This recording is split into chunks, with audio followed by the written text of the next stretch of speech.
अगर अल्लाह पाक तुम्हारी मदद करे तो तुम पर कोई गालिब नहीं आ सकता, और अगर अल्लाह तुम्हें छोड़ दे तो उसके बाद कौन है जो तुम्हें संभाल ले। बस तुम अल्लाह पर ही भरोसा करो।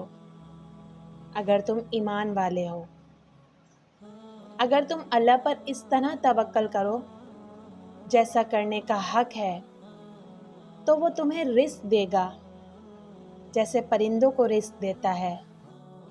परिंदे सुबह खाली पेट निकलते हैं और रात पेट भरकर वापस आते हैं, लेकिन अफसोस के साथ कहना पड़ रहा है कि आज मुसलमान अल्लाह को छोड़कर दूसरों पर ऐसा भरोसा करते हैं जैसे अल्लाह पर करना चाहिए। हालांकि वो जानते हैं कि जिन पर ये लोग भरोसा कर रहे हैं उन लोगों को भी अल्लाह पाक ने ही पैदा किया है और वही उन्हें वफ़ात देगा, जबकि ईमान वालों को सिर्फ अल्लाह पर ही भरोसा करना चाहिए। बस अपने रब पर पुख्ता भरोसा करो।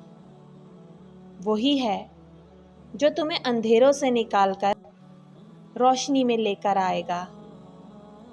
जिसकी ज़िंदगी में अल्लाह नहीं, उसकी ज़िंदगी का कुछ भी मकसद नहीं। बस अल्लाह पर तवक्कल करो, यकीनन वही सब कुछ सुनने और जानने वाला है।